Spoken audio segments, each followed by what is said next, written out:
भाग होती है, मतलब ये देख लीजिए यहाँ की जो भाग होती है यहाँ तक में पेनिस क्या करते रहता है, आगे पीछे लगा हुआ रहता है, दरवाजा टाइप का है ना, पतली झिल्लियाँ। इस बात पर बिल्कुल ध्यान नहीं दीजिए, ये सब कोई मायने नहीं रखता, इसमें नहीं हो सकती। यही प्रेगनेंसी में सबसे बड़ी ये यहाँ से रिलीज हुआ था अंडाणु। जय हिंद साथियों, कैसे हैं आप सब। चलिए आज के चलते हैं हम लोग नेक्स्ट क्लासेस की ओर। ठीक है, पिछले क्लास में हमने आपको क्लास 10th की जो बायोलॉजी का डिस्कशन किए थे रिप्रोडक्शन का, उसका हम चलते हैं नेक्स्ट सेशन की ओर। ठीक है, तो नेक्स्ट वाला पार्ट में हम लोग चलेंगे। देखिए पिछले क्लास में हमने आपको क्या कह दिया था कि जो मेल था और एक फीमेल, ये इसका जो रिप्रोडक्टिव सिस्टम होता है, मतलब ये किस प्रकार से काम करते हैं, उनके बारे में हमने आपको क्लियर किया था। और आज की जो है वीडियो में हम चलेंगे कि इसके नेक्स्ट वाले पार्ट, यानी कि हम देखते हैं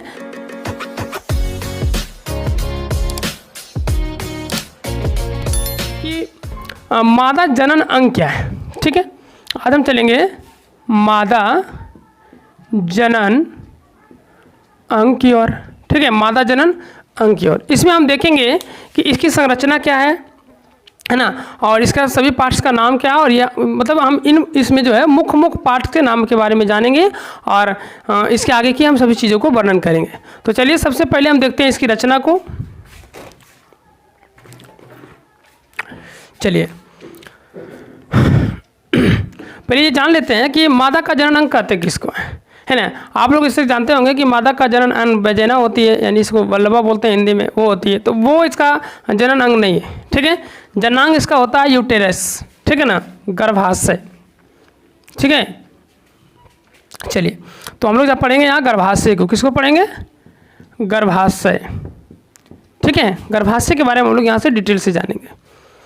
तो जैसा कि देखिए चित्र है, सॉरी थोड़ा सा यहाँ पर वीडियो जरा सा मिस हो गया था, तो आगे हम लोग देखते हैं कि ये जो चित्र था ये है गर्भाशय, जो स्त्री का जनन अंग है। ठीक है, फीमेल का जनन अंग है। ठीक है, तो इसमें देखिए एक पार्ट्स और भी होते हैं।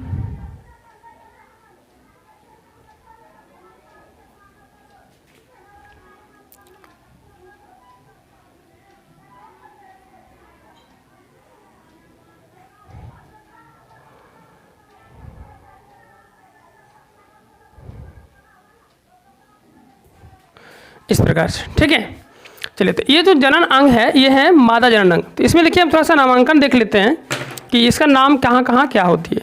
तो ये देखिए ये जो छिद्र है, देखिए ये हमारा जनन अंग का प्रारंभिक है, मतलब कि यहाँ से जो है शुरुआत होती है वेजिना, जिसको हम लोग बोलते हैं हिंदी में वल्लभा। क्या बोलते हैं, वल्लभा।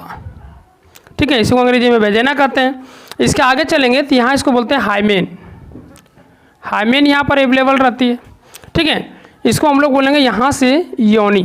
ठीक है, योनि की शुरुआत होती है। ये है आपका गर्भाशय, गर्भाशय, और ये है गर्भाशय की दीवार, गर्भाशय की दीवार। ठीक है, और ये है आपका अंडाशय, अंडाशय। ठीक है, और ये है आपका अंड वाहिनी, अंडवाहिनी नलिका। ठीक है, अंडवाहिनी नलिका।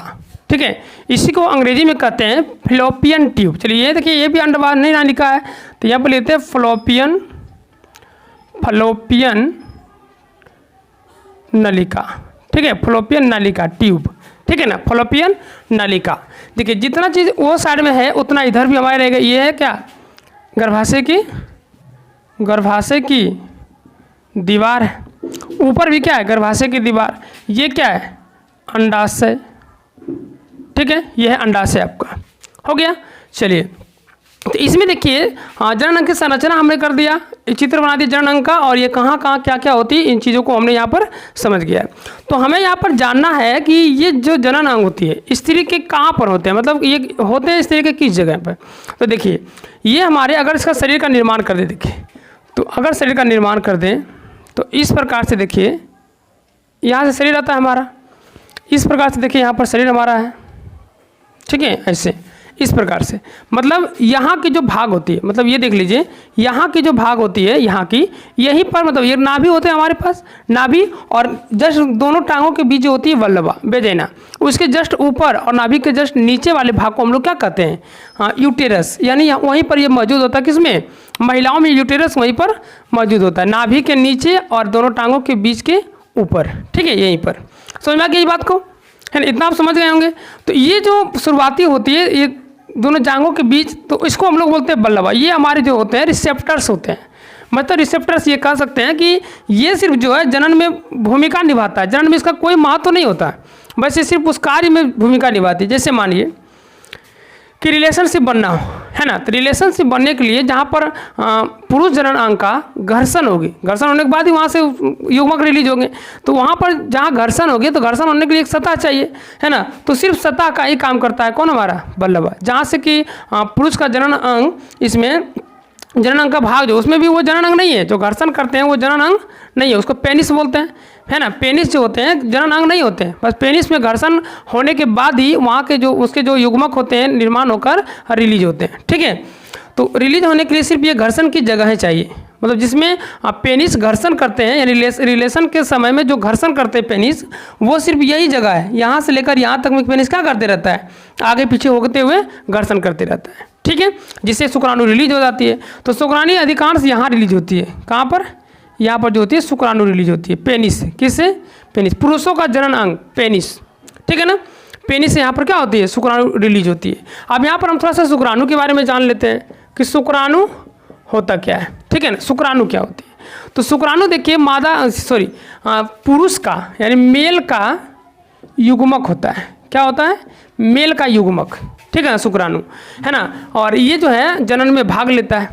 ठीक है ना, जनन में क्या करते हैं, भाग लेते हैं। ठीक है, तो जैसे शुक्राणु एक बार मान लीजिए कि घर्षण के फलस्वरूप, यानी कि महिलाओं के वेजेना में अगर पेनिस घर्षण करता है तो उस समय जो शुक्राणु रिलीज होती है, अगर एक स्वस्थ इंसान हो, स्वस्थ मनुष्य है, तो उसके शरीर से जो शुक्राणु रिलीज होगा उसकी जो मात्राएं होती है 7 ml होती है। कितना, 7 ml, कितना होती है, 7 ml। और 7 ml में यदि शुक्राणुओं की संख्या का पता लगाया जाए तो शुक्राणुओं की संख्या होती है 20 लाख। कितना, 20 लाख हो जाती है। ठीक है, शुक्राणुओं की संख्या 20 लाख हो जाएगी। और आप सोच रहे होंगे कि क्या इतने सारे शुक्राणु 20 लाख के बराबर होते हैं, मतलब 7 ml शुक्राणु में 20 लाख होते हैं, तो जी हाँ, 7 ml शुक्राणु में 20 लाख शुक्राणुओं की संख्या होती है। अब शुक्राणु के आकार कैसा होता है सर, तो शुक्राणु का आकार इस प्रकार का होता है, अंडाकार। ठीक है ना, अंडाकार, और पीछे में क्या रहती है, टैल, क्या रहती है, टैल रहती है, पूछ आकार का इस प्रकार से। ठीक है ना, ये हमारा शुक्राणु की आकार। ठीक है ना, इस प्रकार का शुक्राणु होती है ना। एक शुक्राणु ऐसा होता है, इस प्रकार का 7 ml शुक्राणु में कितने होते हैं, 20 लाख शुक्राणु होते हैं इस प्रकार के, जिसके प्रकाश खुद का, इसके बारे में डिटेल से हम आगे पढ़ाएंगे आपको शुक्राणु की संरचना के बारे में। फिलहाल आप जानते हैं कि इसके पास एक शक्ति होती है ना, इसके पास क्या होती है, एक प्रकार का ऊर्जा होता है, जिसके माध्यम से जैसे ही यहाँ पर रिलीज होती है, ये यौनिक के प्रवेश द्वार में क्या कर जाता है, प्रवेश कर जाता है ना। और यौनिक के द्वार में प्रवेश करती है तो ये आगे की ओर चलती है, जहाँ तक इसको जगह मिलती है वहाँ तक ये जाते रहते हैं। ठीक है ना, चलिए, तो इसके इस सब बारे में हम लोग फर्टिलाइजेशन के बारे में जो है हम लोग बाद में चर्चा करेंगे। अभी हम लोग देख लेते हैं सिर्फ इसकी संरचनाओं के बारे में। ठीक है, चलिए, तो इसकी संरचना हमने देख लिया। यहाँ पर क्या करती है, घर्षण। तो आप देखिए यहाँ पर एक हाइमेन होता है। हाइमेन क्या होता है, एक पतली झिल्ली के आकार का यहाँ एक लगा हुआ रहता है, दरवाजा टाइप का, है ना। पतली झिल्ली के आकार का यहाँ पर क्या रहेगी, दरवाजा लगी रहती है यहाँ पर, है ना। पतला झिल्ली, एकदम इतना पतला कि धागे से भी पतला रहती है ना, ये वहाँ पर लगी होती है। ठीक है, और इसका कार्य क्या है, तो इसका कार्य है कि जब तक किसी तरह का दबाव, यानी हाइमेन पर, यानी कि जब तक ये वल्लभा पर किसी तरह का दबाव नहीं पड़ेगा, यानी जब तक किसी तरह का रिलेशनशिप वगैरह ये सब नहीं बनेगा, तब तक ये मतलब ये लगा रहता है, जिससे क्या होती है कि आगे की चीज़ों को ये सेफ्टी देता है, मतलब कि लड़कियों को अनचाहे प्रेगनेंसी वगैरह से रोकता है। लेकिन जैसे एक बार इसमें पेनिस से अटैचमेंट होगा, है ना, जैसे प्रेशर होगा पेनिस के साथ, ये टूट जाता है। क्या हो जाती है, टूट जाती है, और ये ब्लड के रूप में आपको दिखाई दे देगा। जैसे टूटेगा ये, यहाँ से क्या होगी, थोड़ा सा ब्लड स्राव हो जाएगा, मतलब ब्लड जरा सा बाहर निकल जाएगा, है ना। तो समझ जाइए हाइमेन क्या हो चुकी है, टूट चुकी है। तो ये हो गई, है ना, इस तरह से। लेकिन अभी क्या है कि बिना पेनिस का, बिना रिलेशनशिप बनाए ही हमारे जो हाइमेन होते हैं गर्ल्स की, वो टूट जाती है। कारण क्या है, तो आज की जो लड़कियाँ होती है साइकिल चलाती है ना, साइकिल चलाती है, या बोझा वगैरह वजन ढोती है ना, या दौड़ना, है ना, या कबड्डी जैसे खेल देखते हैं स्कूलों में। आप अभी क्या है कि अभी स्कूलों में जो है कबड्डी जैसे खेल, है ना, कई तरह के उछलने कूदने वाले खेल से टेनिस वगैरह, है ना, टेनिस, ठीक है, हाँ, ये बैडमिंटन, है ना, ये सब वगैरह खिलाया जाता है। तो बच्चे क्या होते हैं कि उसमें उछल कूद करते हैं, जिससे हमारे वेजना पर दबाव पड़ता है और वो क्या हो जाती है, वहाँ से हार्मोन टूट जाती है। तो आजकल की पहले हार्मोन खत्म हो गए होते हैं।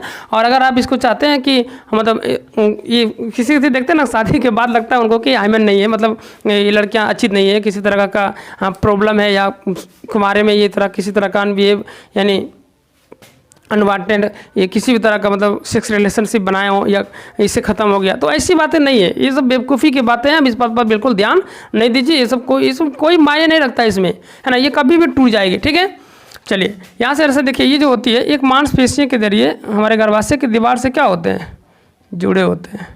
ठीक है, गर्भाशय की दीवार से जुड़े रहते हैं, ठीक है ना। ऐसा आप लोग बिल्कुल नहीं समझिएगा कि जैसे सेक्स रिलेशन के दरमियान यदि मान लीजिए कि रक्त नहीं निकलता हो तो इसका मतलब ये है कि लड़की पहले से सेक्स की हुई है, ऐसी बातें नहीं है। आजकल खेल के जरिए ये सब खत्म हो जाती है, सब सिर्फ बकवास वाली बातें, इस पर आप लोग ध्यान नहीं दीजिए। ठीक है, चलिए, है ना, आप आगे चलिए, आगे भाग में चलते हैं। तो ये देखिए यहाँ पर एक क्या होती है ना, कपाट लगी हुई होती है। कपाट क्या लगा होता है, कपाट, योनि के बाद से कपाट लगी होती है, जो अब हमेशा खुली नहीं रहती है ना, हमेशा ये खुला नहीं रहता है। ठीक है, ये खुलता कब है, तो खुलते हैं ये हर महीने। देखिए जिस लड़की के उम्र जो होती है 12 वर्ष से प्लस हो जाता है, 12 वर्ष से प्लस जिस लड़की का यानी गर्ल्स का एज हो जाती है, वहाँ पर ये सब चीज़ें स्टार्ट हो जाती है। ठीक है, तो जैसे देखिए पहली बार ये स्टार्ट कब होती है, मतलब इसकी दरवाजाएँ कब खुल जाती है। देखिए तो इसके दरवाजे पहले एमसी के दरमियान यानी मेंस्ट्रुएशन साइकिल, है ना, इसी को बोलते हैं मासिक चक्र। ठीक है, मासिक चक्र, पहली बार जब मेंस्ट्रुएशन साइकिल होती है लड़कियों को, गर्ल्स को, तो मेंस्ट्रुएशन साइकिल यानी मासिक चक्र के दरमियान ये खुलना स्टार्ट हो जाती है। और उसके बाद ये खुलना मतलब प्रारंभ हो जाता है और ये खुलते रहते हैं। तो कब खुलते हैं, कैसे खुलते हैं, इसको हम आगे वाली वीडियो में आपको डिटेल से पढ़ाएंगे, डिटेल से समझाएंगे। आप फिलहाल ये इतना समझिए, याद रखिए कि खुलना प्रारंभ कब हो जाती है, लगभग 12 साल के बाद से, है ना। इसी समय जो है शरीर के अंगों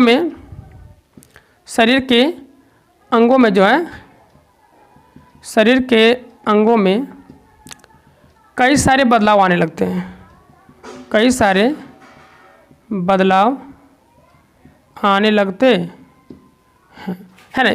इसी समय शरीर में ढेर सारा बदलाव, जैसे इसी को बोलते हैं यौवनावस्था, है ना। यौवनावस्था मतलब सारी चीज़ का ग्रोथ लेवल बढ़ने लगता है। लड़कियों में ये निपल्स का आना, है ना, स्तन का बढ़ना, वही निपल्स का ग्रोथ होना, स्तन का बढ़ना, है ना, और प्राइवेट पार्ट्स पर बाल वगैरह आना, है ना, ये सब चीज़ें इसी उम्र से क्या हो जाती है, स्टार्ट होती है। अब ये चीज़ें जो होती है लड़कों में भी इस उम्र से लगभग स्टार्ट हो जाती है। ठीक है, यहाँ पर लड़कियों में एक खास तरह की चेंजिंग आती है, जिसको बोलते हैं हम लोग मेंस्ट्रुएशन साइकिल। ठीक है, मेंस्ट्रुएशन साइकिल एक लड़कियों में होती है, ये लड़कों में नहीं होता है। ठीक है, और यही उसका मेन कारण है जिससे कि लड़की प्रेग्नेंट होती है, वरना इसके बिना कभी भी लड़कियाँ प्रेग्नेंट नहीं हो सकती। यही प्रेगनेंसी में सबसे बड़ी भूमिका निभाती है। और क्यों निभाती है, चलिए हम जानते हैं।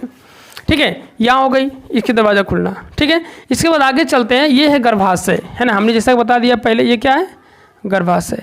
यहाँ देखिए यहीं पर हमारे शिशु, है ना, गर्भ ठहरने के बाद जो होती है शिशु, इसी में, है ना, अपने जीवन का प्रारंभिक 9 माह बिताते हैं, है ना, अपनी माँ के साथ, है ना।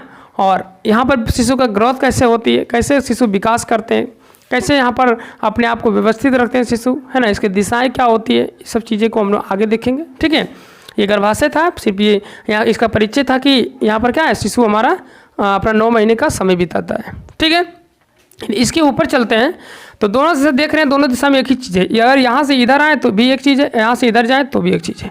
तो हम लोग इधर आते हैं, इस तरफ देखते हैं। ठीक है, तो जैसे यहाँ पर आगे बढ़ेंगे आप, तो आगे देखेंगे यहाँ पर लिखा हुआ है फ्लोपियन नलिका, यानी इसी को कहते हैं अंडवाहिनी नलिका, अंग्रेजी में फ्लोपियन ट्यूब। ठीक है, फ्लोपियन ट्यूब कहते हैं। ठीक है, तो यही वो जगह है जहाँ पर निषेचन होता है। क्या होता है, यही वो जगह है जहाँ पर क्या होती है, निषेचन। ठीक है, यही वो जगह जहाँ पर क्या होगी, निषेचन होगी। मतलब यहीं पर लड़की और लड़की का युग्मक और लड़के का युग्मक, लड़की का युग्मक जो होते हैं अंडाणु, है ना, यहाँ पर ये जो अंडाशय में क्या बनता है, अंडाशय में अंडाणु बनता है ना, युग्मक इसे बोलते हैं मादा युग्मक, ठीक है ना, मादा युग्मक का निर्माण होता है और युग्मक धीरे धीरे धीरे धीरे आके फैलोपियन ट्यूब पर, मतलब कि 12 साल के बाद ही नहीं, जैसे ही एमसी चालू हो जाता है, मेंस्ट्रुएशन साइकिल स्टार्ट हो जाती है, उसी समय से ये हर महीने जो है अंडाणु निकलते रहता है, मतलब निर्माण होता है, फिर परिपक्व होकर बाहर निकलता है, फिर कुछ समय के लिए अंडपानी नलिका यानी कि फैलोपियन ट्यूब पर आकर इंतजार करता है किसका, शुक्राणु का। यदि शुक्राणु मिल गया तो प्रेग्नेंट यानी फर्टिलाइजेशन हो जाएगा, नहीं मिला तो फिर खत्म हो जाती, फिर अगले उसी मंथ में जो होती है एमसी का डेटेड में वो फिर बाहर निकल जाती है, खत्म होकर सड़ गल के ना, ये हो जाती है। ठीक है, ये समझ गए आप। तो यहाँ पर देखना ये है कि थोड़ा सा इसकी कार्य विधि का चेंजिंग भी थोड़ा सा अलग है। कैसे है, तो देखिए ये जो होती है, एक यहाँ पर अंडाशय है, एक यहाँ भी अंडाशय है, तो फिर 2 अंडाशय दिया हुआ, क्या दोनों एक ही साथ काम करते हैं? तो ऐसी बात नहीं है, 2 अंडाशय है लेकिन दोनों क्या करते हैं, एक ही साथ काम नहीं करते, दोनों अलग अलग लेवल में अलग अलग समय पर काम करता है। ठीक है, चलिए वो कैसे, तो ध्यान से आप समझिए कि जैसे मान लीजिए कि जिस समय इनका मेंस्ट्रुएशन साइकिल प्रारंभ हो जाएगी, तो उस समय अगर मान लीजिए कि इधर वाला है ना, लेफ्ट साइड यानी कि ये दायां है ना, देखिए इसको बोलते हैं दाहिना हाथ, इसको बोलते हैं बामा हाथ, है ना, इसको दाहिना।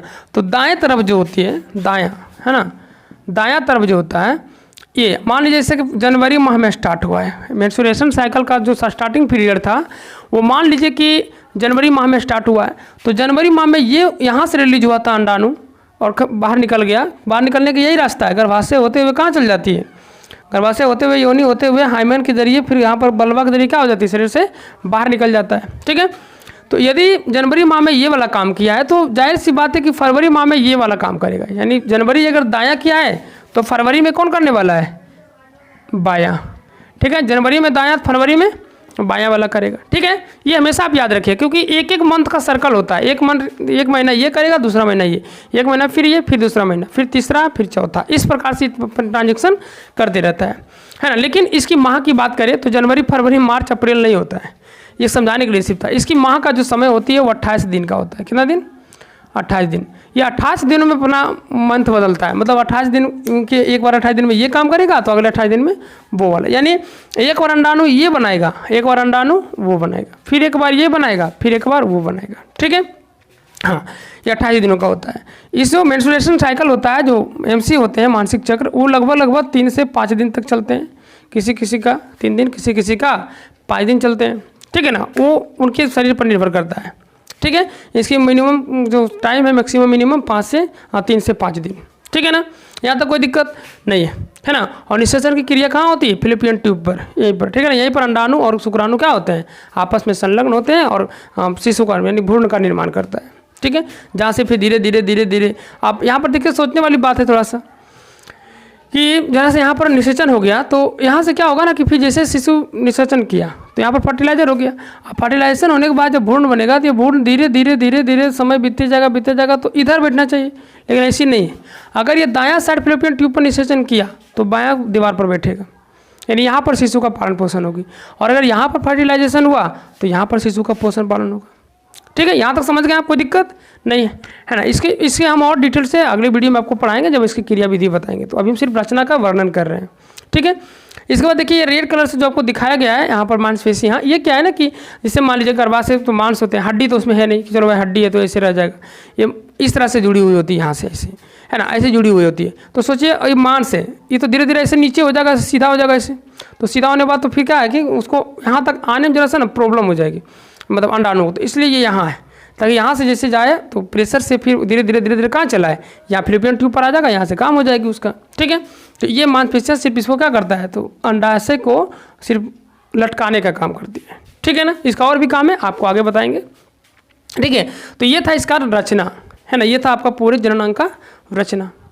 समझ में आ गया, यहाँ तक में कोई समस्या नहीं हुई होगी। ठीक है, तो इसको आप देख लीजिए बढ़िया से। अगर स्क्रीनशॉट लेना है तो स्क्रीनशॉट ले लीजिए आप।